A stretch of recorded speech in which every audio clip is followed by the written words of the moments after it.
नमस्कार, मैं हूं विशाल यादव। सुप्रीम कोर्ट ने बदल दिया है 64 साल पुराना नियम, दलितों पिछड़ों को दे दिया है सबसे बड़ा अधिकार, मनुवादियों की जलकर राख हो गई है।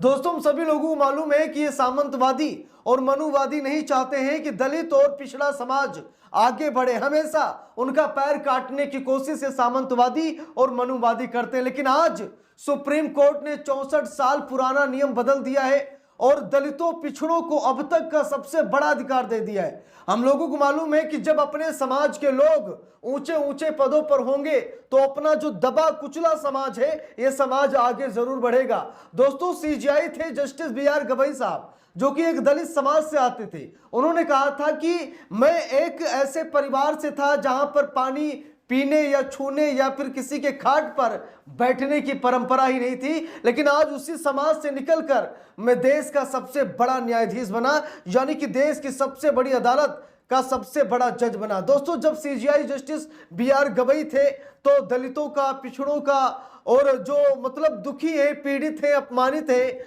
जो असहाय है, उनके गौरव थे जस्टिस BR गवई साहब, क्योंकि हमेशा उनको तवज्जो, इज्जत दोनों दी जाती थी सुप्रीम कोर्ट में। लेकिन अब जिस तरीके से काम हो रहा है, शायद मुझे बताने की जरूरत नहीं है। दोस्तों, जब सीजेआई थे जस्टिस BR गवई साहब तो उन्होंने 64 साल पुराना नियम बदल दिया था और उन्होंने दलितों पिछड़ों को सुप्रीम कोर्ट में आरक्षण दे दिया था। दोस्तों, बहुत बड़ी खबर है। अगर सुप्रीम कोर्ट में अपने समाज के लोग होंगे तो हम सभी लोगों को मालूम है कि ना तो इतनी फीस देना पड़ेगा और ना ही इतना परेशान होना पड़ेगा, क्योंकि समाज का असर जरूर होता है जहां पर लोग अपना भाईचारा देखकर काम करते हैं। देखिए, लिखा भी है यहां पर, सीजेआई ने बदला 64 साल पुराना नियम, अब सुप्रीम कोर्ट में मिलेगा ओबीसी को आरक्षण। तो दोस्तों, जब सीजेआई थे जस्टिस BR गवई साहब तो उन्होंने 64 साल पुराना नियम बदल दिया और सुप्रीम कोर्ट में पिछड़ों का आरक्षण निर्धारित कर दिया। देखिए, खबर में लिखा भी है, 3 जुलाई को जारी एक राजपत्र अधिसूचना में बताया गया कि अनुच्छेद 146(2) के अंतर्गत प्राप्त अधिकारों का प्रयोग करते हुए 1961 के supreme court officers and servant सेवा और आचरण शर्तों पर यह बड़ा फैसला आया है। दोस्तों, बात यह है कि सुप्रीम कोर्ट में ऑफिसर्स भी होते हैं और सर्वेंट्स भी होते हैं। ठीक है, ऐसा नहीं कि सब जज ही होते हैं, सब वकील होते हैं। भाई, स्टाफ होता है सुप्रीम कोर्ट में, कुछ ऑफिसर्स होते हैं यानी अधिकारी होते हैं, कुछ सर्वेंट्स होते हैं जो सुप्रीम कोर्ट का रख रखाव, साफ सफाई या फिर फाइल को इधर से उधर करना, बहुत बड़े बड़े पद होते हैं सुप्रीम कोर्ट में। ऐसा नहीं कि बस वकील और जज ही होते हैं, ठीक, बड़े बड़े पद होते हैं।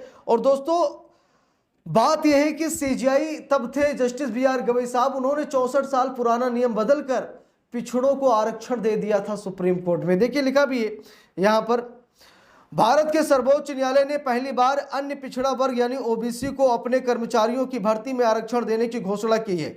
यह ऐतिहासिक कदम पूर्व मुख्य न्यायाधीश DY चंद्रचूड़ और पूर्व मुख्य न्यायाधीश BR गवई के नेतृत्व में उठाया गया है।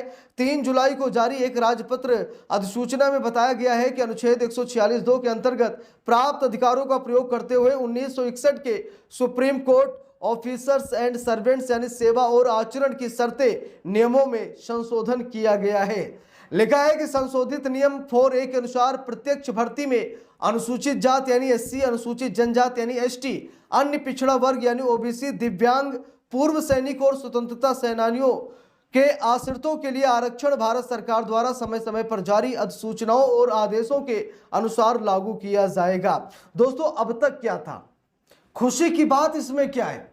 अब तक क्या था और अब क्या हो गया है, जरा इसे समझने की कोशिश कीजिएगा। लिखा भी है, अब तक सुप्रीम कोर्ट की कर्मचारियों की नियुक्ति में केवल SC ST के लिए आरक्षण की व्यवस्था थी, OBC के लिए नहीं था।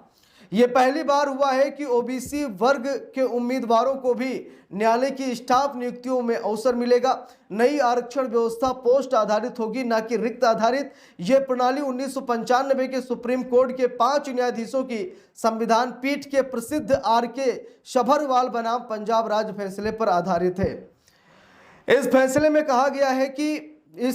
कहा गया था कि आरक्षण पोस्ट के अनुसार तय होना चाहिए, ना कि सालाना रिक्तियों के आधार पर। प्रत्यक्ष भर्ती और प्रमोशन के लिए अलग अलग रोस्टर होने चाहिए। एक बार कोई पोस्ट किसी आरक्षित श्रेणी को आवंटित की जाए तो वो स्थायी रूप से उसी श्रेणी की बनी रहेगी, भले ही रिटायर हो जाए। यानी कि अगर कोई SC ST या OBC समाज का कोई व्यक्ति रिटायर हो गया है, सीट खाली हो गई है, तो मेरिट या फिर ये देखकर भर्ती नहीं करनी चाहिए कि जगह खाली पड़ी है चलिए किसी को रख लेते हैं। अगर SC ST OBC का कोई बंदा निकला है, रिटायर हुआ है, हटा, वो पद खाली है, तो उसी समाज का कोई व्यक्ति होना चाहिए। ऐसा नहीं कि दूसरे समाज के व्यक्ति को रख दीजिए, क्योंकि अभी तक यही हो रहा था कि पोस्ट खाली हुई किसी ST ST OBC की, लेकिन जगह किसी जनरल को दे दी गई या अन्य जातियों को दे दी गई और SC ST के और OBC के वजूद को खत्म किया जा रहा है। तो अब ऐसा नहीं होगा। सुप्रीम कोर्ट ने फैसला सुना दिया है। सुप्रीम कोर्ट ने सख्त लहजों में कह दिया है कि भाई अब ऐसा बर्दाश्त नहीं किया जाएगा। अगर पद खाली है तो ये देखा जाएगा कि किस समाज का, किस वर्ग का व्यक्ति रिटायर हुआ है, ठीक है, तो उसी समाज का व्यक्ति उस पद पर बैठाया जाएगा। और दोस्तों, इतिहास में पहली बार हुआ है कि OBC को इतना बड़ा सम्मान सुप्रीम कोर्ट में मिला है, सबसे बड़ा अधिकार सुप्रीम कोर्ट में मिला है। और इससे मनुवादी और सामंतवादी बौखलाए हुए हैं। मनुवादियों में इस बात को लेकर रोष है, नाराजगी है, वो चिढ़े हुए, वो नफरत करते हैं कि ऐसा कैसे फैसला सुना दिया।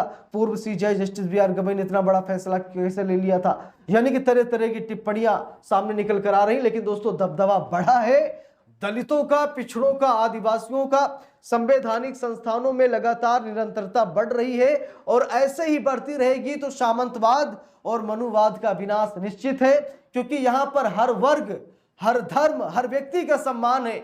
लेकिन जो मनुवादी हैं, जो सामंतवादी हैं, जो देश से बढ़कर अपने आप को समझते हैं, जो संविधान को नीचा दिखाने के लिए अपने आप को ऊंचा समझते हैं, ऐसे मनुवादियों को झटका तो लगना ही था और लगा भी है और आगे और भी ज्यादा लगेगा। क्योंकि ये देश मनुस्मृति से नहीं, मनुवाद से नहीं, सामंतवाद से नहीं, ये देश चलेगा तो सिर्फ और सिर्फ संविधान से। ये बात मनुवादी गांठ बांध कर रख ले। और ये इतिहास में पहली बार ऐसा हुआ है कि सुप्रीम कोर्ट में SC ST को आरक्षण तो मिलता ही था, लेकिन अब OBC को भी आरक्षण मिलेगा। अब यहां पर चंद मनुवादी अपने हक की बात कर रहे हैं कि मुझे भी आरक्षण मिलना चाहिए, मुझे भी ऐसा हक मिलना चाहिए, मुझे भी ऐसा अधिकार मिलना चाहिए। लेकिन आज सुप्रीम कोर्ट का ये फैसला जरूर पुराना है, लेकिन आज मनुवादियों का इलाज बहुत अच्छे ढंग से कर रहा है। और उम्मीद है कि देश के जो माननीय न्यायाधीश हैं वो ऐसे ही फैसले सुनाते रहे, ताकि दबा कुचला और हाशिए पर पड़ा समाज निरंतर आगे बढ़ता रहे, देश की प्रगति करता रहे। क्योंकि हम सभी लोगों को मालूम है कि दबा कुचला समाज ही देश को आगे ले जा सकता है। बाकी तो सब लुटेरे हैं, सब लूट रहे, खा रहे, अपनी संपत्ति बढ़ा रहे हैं, अपना कद बढ़ा रहे हैं, देश का कद खराब कर रहे हैं, उसे छोटा कर रहे हैं। इस पूरे मामले पर आप लोगों की क्या राय है, कमेंट करके जरूर बताइएगा। वीडियो को लाइक शेयर, अगर चैनल पर नए हैं सब्सक्राइब करके सपोर्ट कीजिएगा। मिलते हैं दूसरी वीडियो में, तब तक के लिए बहुत बहुत धन्यवाद।